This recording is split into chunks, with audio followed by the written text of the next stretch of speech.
what I've noticed before is kind of, so every epoch getting rewards, and then it kind of aggregates those and makes the withdrawals automatically if you set up a withdrawal address into your withdrawal. That's a good point, to be honest with you, because it does depend on if you set up the withdrawal address. On this particular one that you're on, Max, if you go to the deposit tab, I think it's the one where it's click on that one. That one, yeah. Yeah. And if you scroll down, does it show you the withdrawal address there? Does it show you the credentials? So you can see there it's an OX01 address. That's because when they generated their keys, they supplied the withdrawal address that they wanted to go to. Now, if you check on the validator leaderboard, you can see that somebody is in the number 1 spot. I think he may be validator 6082, if my memory serves me correctly.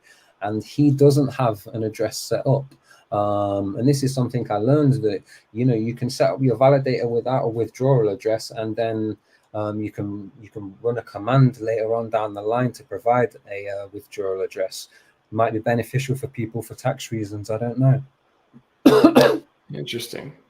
I was just copying this one, and then if you remove the first bytes you get the withdrawal address. You can see this one has 2 million pulse. So if he's been validating for 39 days, he probably has 2 million. He'll have a couple of validators on there. Yeah, maybe like you say, three possibly 3. 2 to 3 validators. Yeah, could be 2, like you say. What's he got? Fee recipient blocks, look, 121 blocks. So he's probably could be a little bit more, and he's just not been getting high block rewards. But go ahead. Sorry. I was just going to ask here too. Do you want to, like, these things? I know a lot of people probably look at them and just be like, "Oh, what does all this stuff mean?" Do you want to maybe give us? Yeah, sure. I mean, we can go through it. So obviously, there's 3 types of rewards that you're getting. Now, the ones that you can see on the right hand side, where you're paid per epoch, they're the attestation rewards, and you get them every epoch.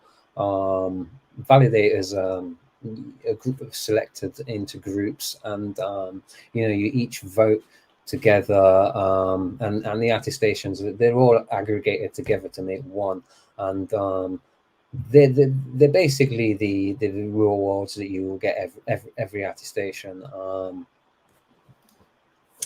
It's the lowest reward as well, but it's the most common, and it can be earned, as I say, every epoch. You obviously get the block rewards, which you get for proposing a block. Again, this is random. Every epoch, 32 validators are randomly selected to put the blocks in the slot. For that, you'll obviously get the fee rewards of the block, which is a nice bonus. And it's always nice to find a block. I think the biggest block I've seen somebody find at the minute was 500k pulse for validating one block, which was pretty impressive. I've not looked recently, but yeah, it was it'd be a nice one to get if you got that. The website that you're looking at, if you want to post that in the chat, I can see that you've done that. Very good website to read in terms of if you want to get a little bit more detail in regards to how things are working, etc. So 3 different ones: attestation, proposals, sync committee. Do you want to go through? The sync committee is fun. I actually didn't realize what was happening with my validator when that was occurring, and I had to learn myself for that. As you can see there, again, groups of validators are selected, and when you're performing the sync committee, you're verifying a lot of the block headers, which the lighter clients use to synchronize. So people in future, they might develop web mobile wallets, etc. So they don't need to download the whole chain in order to verify that all the information that was put in there is correct. But you get a lot of rewards for that. But as I've tweeted a couple of times, if for any reason that you might want to take your validator offline, like you might want to clean the fans or anything, you need to be mindful of this, because you get harsh penalties if you're scheduled to be in the committee and you're offline, it's a lot of rewards because you're getting rewards every slot rather than every epoch. So it can be quite detrimental to your yield. Yeah, so slots versus epochs. So every epoch we have 32 slots. Right. Now each slot contains a block. All the terminologies can be a little confusing, to be honest with you. You know, blocks, slots, epochs. It gets confusing, but if you think of the slots as that's where the blocks are placed, and again they're bundled together. 32 slots per epoch. Gotcha. And so the rewards to where, so each one, so we got attestation, proposal, sync committee. Where can you see on the Beacon Explorer, for example, on this one, can we see if they've got any sync committee? We attestation, we went over proposal, like. I believe it's on those little tabs. If you click in the middle one, the one next to it to the right, you can see where they've previously been scheduled for the committee. And funnily enough, this one that you've actually picked, they've been missing a lot. I don't know whether you can. Interesting. Yeah. Is it just because this machine may be offline? It says active. It says 97%. I'm not sure. I thought there was something where you can be selected, but then, or you can be maybe I thought there was something around you could be selected. You could be on the list, but then you not selected from that list or something. There's like a second layer to it. I'm not too sure about that. I thought that, for everyone, if you're one of the 512 that are selected for the list, you must be online.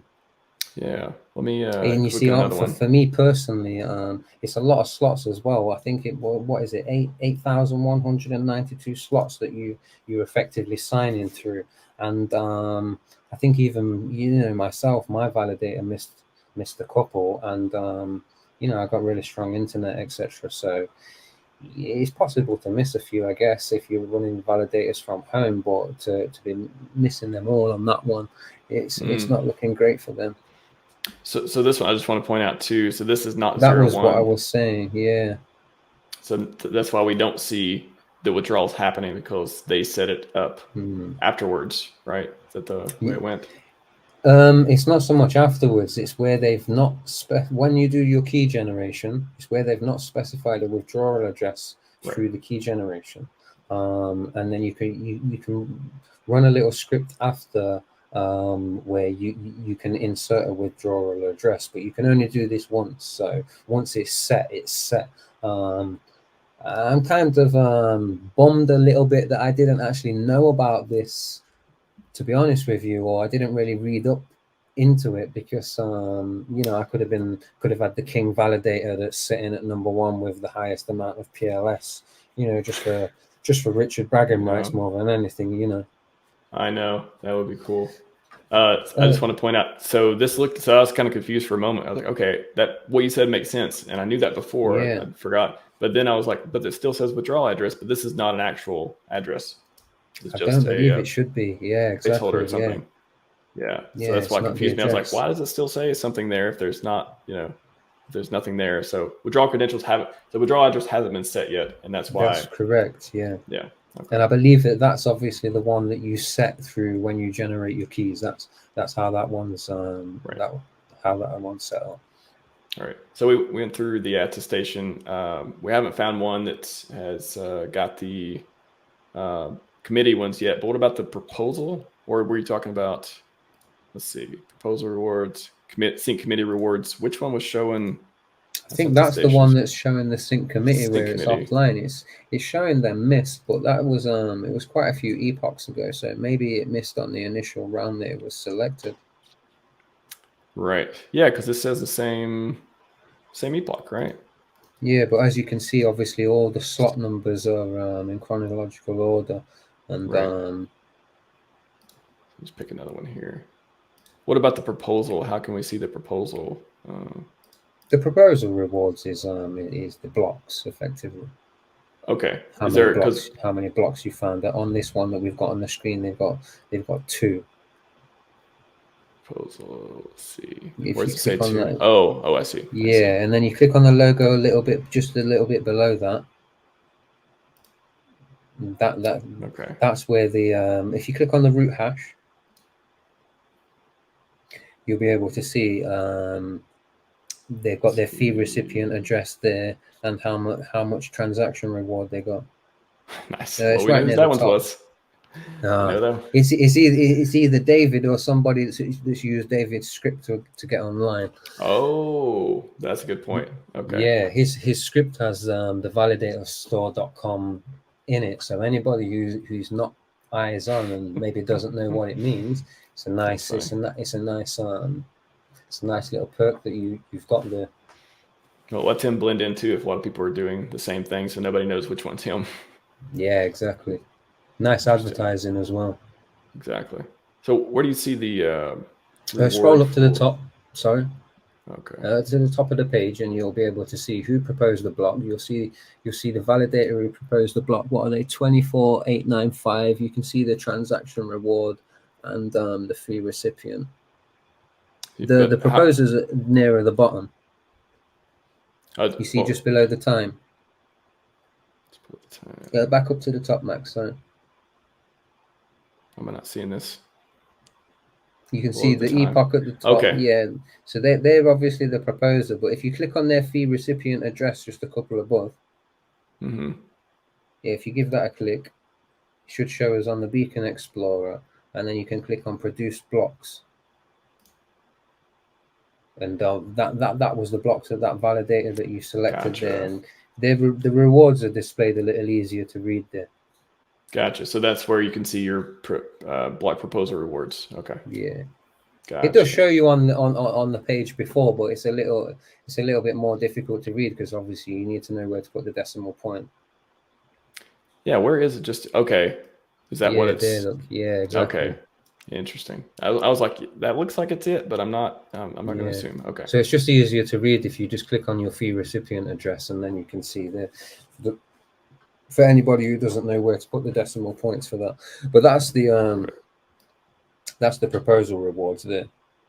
Yeah, proposal rewards. We know it's a station in the sync committee. We haven't found one that has currently on participated.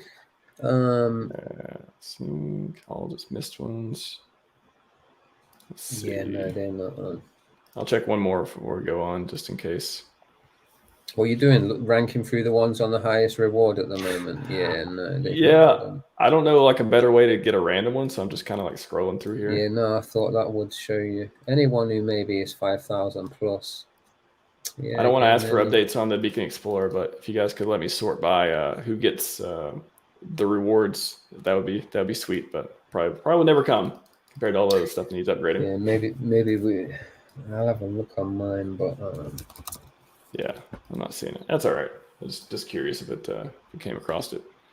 All right, when I get to I mean, have a look on your end as well. I'll just get through questions before we wrap up here.